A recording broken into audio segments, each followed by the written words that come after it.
আজকে তোমাদের সাথে একটা নিরামিষ পটলের রেসিপি শেয়ার করতে চলেছি। আমাদের এখন সবথেকে যেটা প্রবলেম হয় সেটা হচ্ছে সময়ের। ওই জন্য কম সময়ের মধ্যে একদম সহজভাবে কিভাবে এই রেসিপিটা ট্রাই করবে সেটাই তোমাদের সাথে শেয়ার করা। খেতে কিন্তু দারুণ টেস্টি হয় আর হেলদিও। তো সেই জন্য ঝটপট পটলের একটা একদম নিরামিষ রেসিপি তোমাদের সাথে শেয়ার করতে চলেছি। খুবই ইউনিক সুন্দর একটা রেসিপি, অবশ্যই ট্রাই করতে পারো।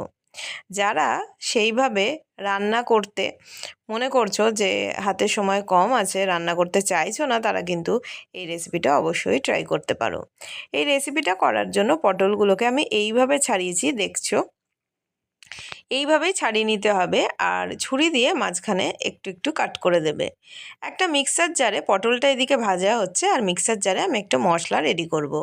এখানে দিয়েছি শুকনো লঙ্কা, কাঁচা লঙ্কা, এটা দিয়েছি কোকোনাট পাউডার। তোমাদের কাছে ফ্রেশ যদি নারকেল থাকে সেটাও কিন্তু দিতে পারো। পরিমাণগুলো একটুখানি কম বেশি হলে কোনো ব্যাপার না, নিজেরা যতটা রান্না করবে সেই বুঝে দিও। আর দিয়েছি কিছুটা পরিমাণ পোস্ত, চারমগজ আর তিল। পোস্ত খুব বেশি কিন্তু দিইনি। দিয়ে সমস্তটা একটা পেস্ট করে নিয়েছি। এখানে কিছুটা পনির নিয়েছি, এটা আমাদের কিন্তু কাজে লাগবে। তো জাস্ট ওই পেস্টটাই রেডি করা। তো দেখো পটলগুলো ভালো করে কিন্তু ভেজে নেব, কেননা প্রথমেই বলেছি যে এটা কিন্তু খুব চটজলদি সাধারণভাবেই কিন্তু করা। পটলটা ভাজা হয়ে গেলে আর এই মশলাটা রেডি হয়ে গেলেই জানবে অর্ধেক রান্না হয়ে গেল। এখানে যেটুকু তেল ছিল দেখলে, তারপর কিন্তু আমি তেল অ্যাড করিনি। খুব বেশি তেল কিন্তু একে লাগে না পটলটা ভাজতে যেটুকু তেল।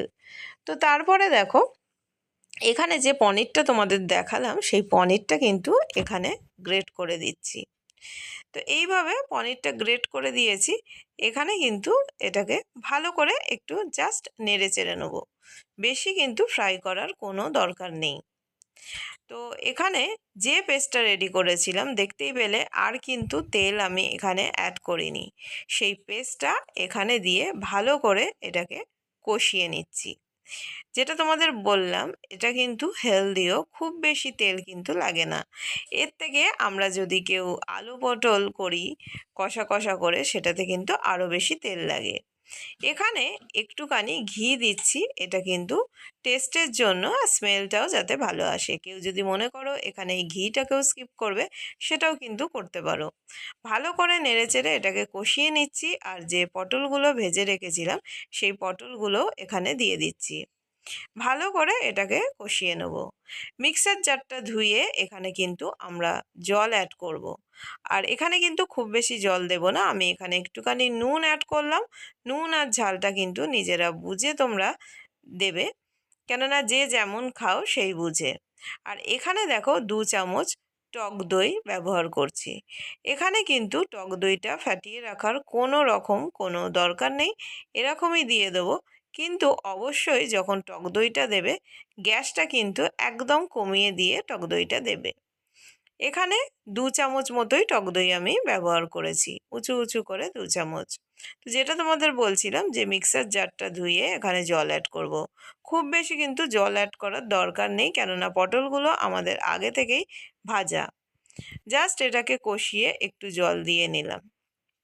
এবার এটাকে আমরা ফুটতে দেওয়া অবধি অপেক্ষা করব। যে অল্প একটুখানি জল মিশিয়েছি সেটাতেই কিন্তু এটা হয়ে যাবে, যেহেতু পটলটা আগে থেকেই ভেজে রাখা। তো দেখো এটা ভালো করে যখন এই যে ফুটে গেছে, এই অবস্থাতে কিন্তু আমরা একটুখানি চিনি অ্যাড করব। তো কেউ যদি মনে করো চিনিটা স্কিপ করবে সেটাও করতে পারো। আমি স্পেশালি রান্নায়, যারা আমার ভিডিও দেখো জানো আমি চিনি ব্যবহার করি না, কিন্তু এই রান্নাটায় অল্প একটুখানি চিনি অ্যাড করলে খেতে ভালো লাগে। কিন্তু যারা চিনি একদমই রান্নায় ব্যবহার করো না তারা কিন্তু এটা স্কিপ করতে পারো। তো দেখো এবার এখানে আমি অল্প করে একটুখানি ঘি অ্যাড করলাম। আর এখানে যেটা অ্যাড করব সেটা হচ্ছে কসুরি মেথি। হাতে একটুখানি ক্রাশ করে নিয়ে এখানে কিন্তু একটু কসুরি মেথি অ্যাড করে নেব। তো হয়ে গেলে এটা অ্যাড করা, আমরা এটাকে ভালো করে একটুখানি নেড়ে চেড়ে নেব। তো রেডি হয়ে গেছে আমাদের পটলের এই নিরামিষ রেসিপিটা। যদি ভালো লেগে থাকে অবশ্যই কমেন্ট বক্সে জানিও কীরকম লাগলো। Thanks for watching. সবাই খুব ভালো থেকো, সুস্থ থেকো, সাবধানে থেকো। টাটা।